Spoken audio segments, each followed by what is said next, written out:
3種唔同嘅腿彎舉鍛煉腘繩肌，歡迎點讚及訂閱啊！好，呢集呢就係講點樣練腳嘅腿後肌嘅腘繩肌係最有效嘅。好，仲有另外一件事就係講邊一種嘅練腘繩肌係最有效，同埋點解呢？好，你好，我係 Victor，歡迎到你偉大健身頻道。今次就係講練腘繩肌嘅，腘繩肌就睇呢圖個肌肉係屬於腳嘅二頭肌，即係類似隻手嘅二頭肌啦。好，睇翻前嘅標準嘅重量咧就玩自己體重，但係腘繩肌咧我哋比較少練啲嘅，同埋平時嘅動作少做嘅，所以咧都係建議練標準重量以下一半好啲。舉例63公斤啦，一陣玩咧就係63公斤30公斤以下嘅係穩陣啲，費少少大腦噶嘛，平時少練。少運動，一隻腳嗰個後邊嘅腳嗰個腘繩肌會抽筋嘅。哇 ！OK， 再講翻一陣有兩個視頻嘅。呢兩個視頻咧，第一個咧就係俯臥腿彎舉，第二個咧就係嗰個坐姿腿彎舉。其實有3個嘅，第三個咧就係呢個睇呢個短視頻就係呢個站姿腿彎舉，因為佢比較簡單，同埋咧就唔係好推薦，再加上啲 gym 未必有，所以呢集咧就略輕輕大個介紹算數啦。OK， 好，開片。好，而家就講呢個嘅俯臥腿彎舉，呢個係練你嘅腳嘅二頭肌，亦即係呢個腘繩肌，類似翻呢個視頻，好似練老鼠仔嗰個二頭彎舉咁嘅一樣嘅。OK， 睇翻成個標準咧，呢個腘繩肌咧係自己體重建議咧你因為平時比較少練啲嘅，所以建議都係玩標準體重重量嘅一半以下，舉例63公斤到61，一半以下即係30以下好啲，因為你少練啊嘛。你少練一突然間會練咧，你會適應都會抽筋㗎，即係過幾日或者係即刻抽筋㗎，所以都係建議要練輕啲嘅。OK， 記住用嗰時呼氣快唔快慢，同埋呢嘅俯臥腿彎舉肌咧，通常係咁嘅設計，舊式設計係直嘅，咁建議唔好用啊，你用係20-30年嘅設計。喺總結會講啲會呢個設計會好啲嘅。第二咧，有啲人習慣咧有潔癖㗎，啲人好中意咧練嗰時咧就鋪條毛巾上去嘅，咁我就覺得冇所謂嘅。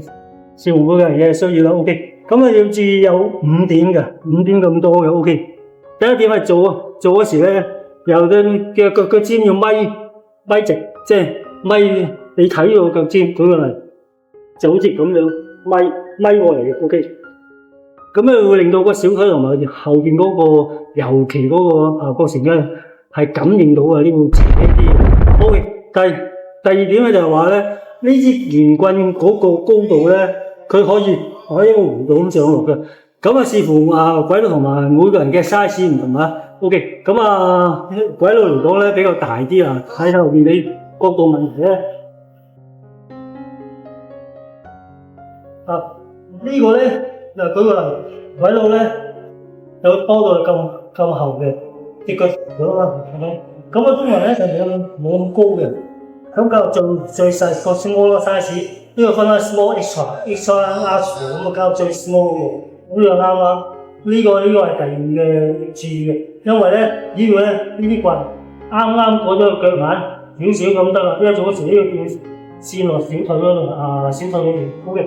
第三個咧，呢個嘅高度咧，嗰個開調教嘅，咁為之過低，咁為之過高，例如講水平，一般人都睇嚟，呢個水平咧就啱啊！呢個第三點注意嘅。OK， 第四點注意嗰時咧，你試過攀度咧，對呢個腹部同埋大髀緊貼呢度，唔好做嗰時屁股大起唔係諗住練臀大肌。係其實會影響到條腰嗰個脊椎嘅，即係嗰個會引發腰盤凸起嘅，所以小心，盡量貼。OK， 第5點咧就左時拋落去咧，記住俾你個手柄揸住，個面唔好壓落去，個面抬頭摸少少個胸嚟多少少，因為咧你覺得有少少壓住嘅。以前好多年前我多咗練嗰時咧，譬如飲啲嘢啦，飲完落去練哇！啲譬如嘔翻出嚟咧，壓住個心好唔舒服。OK， 做一次俾大家睇下，重溫多幾次啊！第一種埋條架都係呢個角度啦。隻腳眼啱啱過咗呢度嘅，咁做嗰時喺呢兩腳尖咪過嚟睇住少少。OK， 做嗰時咧，呢個抬起頭，呢個少少，入個罅上去。試個輕嘅10公斤俾你睇下咧，過輕嗰時咧佢就會打，呢度會可以空得好犀利嘅，咁就冇需要咁樣。OK， 好，而家就調翻個譬如25 kg 啦，咁一半之後會好似你啱啱練咁好，用呢嚟幫你快，好開埋，做嗰條打到好氣嗰人啊！慢慢落去箍住，慢慢落箍住，咁咪知下。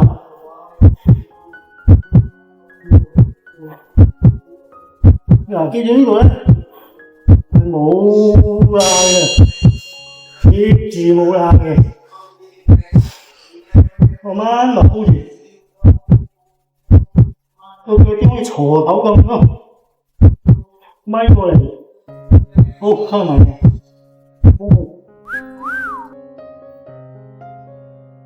重溫都唔掂啊！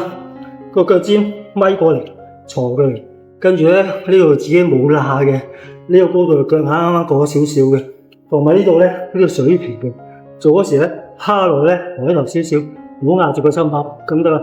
當然啦，講過落輕少少你蝦嚟咯，小錯因為平時少練啊，我都比較少練呢種嘅。膕繩肌好嘅呢個俯臥有少少壓住噶嘛，咁有冇更加好、更加有效又舒服？有效咧，你個報告都講過啦。好，究竟係點嘅？好，去片睇到啦。頭先講過第一個視頻咧，就講過呢個俯臥腿彎舉嘅練法嘅。不過呢個係冇咁好嘅。點解冇咁好咧？因為相對於就下一個咧就係嗰個坐姿腿彎舉嗰個會更加好嘅，亦都可以總結會講點解會更加好嘅。好，未睇之前咧，希望大家最緊要點讚，同埋最緊要訂閱啦。OK， 睇下呢個嘅坐姿腿彎舉點操作同埋點解會最好咧。好，開片。好，而家就講呢個坐姿腿彎舉，又係練翻腳嘅二頭肌嘅膕繩肌。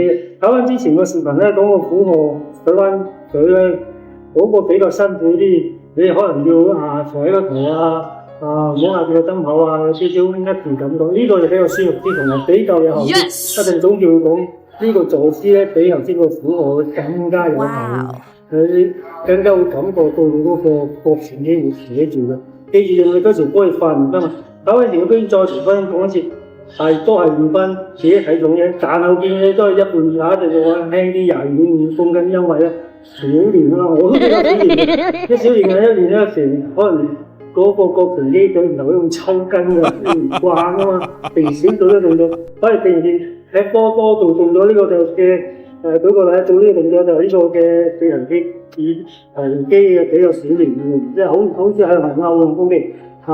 又記住嗰5個要點，第一要點咧就係由到尾兩隻腳係呢個腳尖咪過嚟，咁會令到嗰個起就比我哋呢度勁啲。好，第二點就係啲棍度呢棍，又分開有鬼佬同埋中國人單啲咁咧就比較鬼佬化嘅。呢個就剩低嗰邊咧就啲中國人聽下呢啲。好，第三點咧，由於我嘅水平嘅出嚟咧，有得俾你調教嘅。咁盡量咧，呢個太低啦，呢個太高啦，咁咧就教你呢個嘅水平啱呢個水平咁得㗎。OK。呢個就係第三點，第四點就話呢張凳嘅背咧有咁前撐到貼到個屁股為止嘅，唔好做嗰時咧唔好壓就，要做嗰時咧就先至到第五點。呢個咧就特登傾，因為我都一直用呢個降低撳住呢度嘅 OK。好，做一次俾大家睇，差唔多時咧用咗成個月份啦，做嗰時就凍嬲啦，同埋咧。慢上慢好啲啦，你要感覺你啲嘅表現啊，所以快就快唔起就唔慢嗰時。好，而家就做下啲兩個咪就好似壓翻你落去，好十分堅持，好恢快，好輕，好恢快翻。要咪直。呢個咪過，兩時啱啱差唔多水平啦，好快翻嚟。啲棍啱啱過咗嗰個對眼，你個對眼落嗰時就啱啱過咗對眼。這個快看。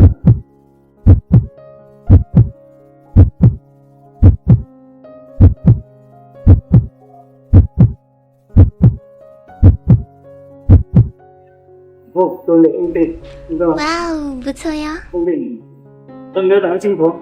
清楚佢呢個坐姿咧係比較有係，你覺得係好斜嘅呢個。咁我總結咧就講呢兩個比較好嗰啲。又翻嚟啦！睇翻之前嗰兩個視頻嘅，譬如話呢個坐姿腿彎舉同埋呢個俯臥腿彎舉，佢詳細操作其實喺段片講得好詳細啦。好，再加上呢個短視頻嗰個站姿腿彎舉呢度冇講到，不過咧睇翻個短視頻，不過好簡單嘅，佢操作企埋就差唔多唔使點調教嘅，所以比較簡單啲嘅。OK， 呢三個係邊個最好咧？好，做一件事就係講比較呢三個邊個最好，唔係點解？好，未講之前咧，就要睇翻呢個結構個肌肉圖嗰個腿嗰個腿後肌嗰個膕繩肌，佢最主要分得左右兩邊嘅，亦都有一陣會比較就講上端下端。上端咧就係嗰個膕繩肌個肌肉近屁股，另外下端咧就係個膕繩肌。個肌肉近個膝頭呢兩個上端下端簡稱啊，咁最緊要講係最佳長度，最佳長度即係話咧點令到個膕繩肌咧個肌肉掹到最行最長嘅，咁最好咧就美國體育界就講過咧，就係近屁股嘅上端咧就係伸展，而近膝頭嗰邊咧就壓縮，所以做嗰時咧咁嘅呢個好似腳嘅二頭肌，好似手嘅二頭肌咧就咁屈落嚟咧。係最好嘅方法就係個身體前傾，你一前傾咧之下咧，你就有感到個屁股上端嗰個膕繩肌咧係會伸展拉直咗，而下端係壓縮嘅，係最好嘅。所以咧呢三個視頻咧最好嘅推薦梗係坐姿嗰個腿彎舉啦。不過咧啲人好中意咧做嗰時就瞓晒落去嘅，咁咧呢個嘅弊端啦，條腰有事啊嘛，所以如果你做嗰時咧，當隻腳屈落去下邊做嗰時，就一路屈個身體前傾，屈到最盡嘅前傾最盡嘅，咁啊最好可以達成三個效果。第一咧，個效果就係會你會覺得更加硬嘅；第二咧會大力啲嘅；第三咧就唔會傷條腰啊嘛。所以咧，再建議你就最好就前傾。所以呢個嗰個坐姿腿彎佢係最好三個之中嘅係最有效嘅，因為你可以控制到。點解控制唔到咧？做到第二個冇咁好嘅，都係好嘅，叫俯臥腿彎舉。好多年前我喺 Poly 嗰時係理工大學，係嗰啲嘅膕繩肌咧練嗰時係直嘅，冇一個頓角趴晒落嚟。咁你做嗰時咧，你會發覺個屁股凸起嘅，好自然嘅，因為咧屁股凸起就啱頭先所講最佳嗰個長度啊嘛。不過你冇辦法控制到，所以而家啲機嘅設計好啲啦，有個呢個頓角嘅，有個角，但係我都講過喺個視頻嗰個盡量條罅唔好漏條罅，佢咁嘅頓角盡量適合佢，因為呢個頓角計過晒平均係最好嘅。咁如果超過咧，條腰會有事㗎嘛。不過如果你係超過啲，你覺得大力啲冇辦法，你控制唔到，唔似頭先嗰個坐姿嘅，你應該控制到呢個俯臥，你盡量控制啦。所以咧，佢嚟講咧。係硬嘅，但係冇咁硬嘅。相對於頭先個坐姿，佢係比較細力啲，不過都可以大力過之後嗰個站姿。因為你發覺咧，相對於嚟講嗰個坐姿係最大，呢個俯臥冇咁大力嘅。同埋咧，拱呢個時會雙背，所以盡量貼到。所以呢個係比較難控制啲，但係都做到嘅。咁呢個係屬於第二好嘅。最差咧就係呢個視頻嗰個站姿腿彎舉啦。點解呢個站姿腿彎舉最差咧？第一，你覺得佢唔應嘅，因為你企直喺度啊嘛。你企直喺度咧，你冇控制到嘅，你個身體向前傾少少嘅。咁我做咗好多統計實驗，發覺呢個係最細力嘅，同埋會傷到背嘅。咁再加上你會做嗰時會趴喺度嘅，你又覺得好麻煩嘅。因為呢個係啲單關節運動咧，最好咧就複合式做法，四隻腳趴晒，手腳趴晒落去，嗰啲最好嘅，即係趴晒或者坐喺度嗰啲手腳並用，即係立住度唔喐嘅，嗰啲係最有效嘅。所以嚟講呢個站姿腿彎舉就唔係好推薦嘅，因為做過好多實驗啊，發覺細力咗啊，唔係好硬啊，同埋佢做嗰時咧嗰個最佳長度係最細嘅，相對於之前嗰兩個度出嚟係最細嘅。咁啊，所以再加上有啲尖未必有啊，同埋呢個設計已經古老㗎，好多尖都冇嘅，所以就唔好推薦。所以只不過喺個短視頻講啫。OK，咁就下一集講咩咧？下一集就講翻營養篇嗰個水果篇㗎啦。OK，最緊要大家俾點讚，同埋最緊要訂閱，同埋最緊要留意更新呢個，尤其右下角呢個更新嗰個啦。OK，下一集見，拜。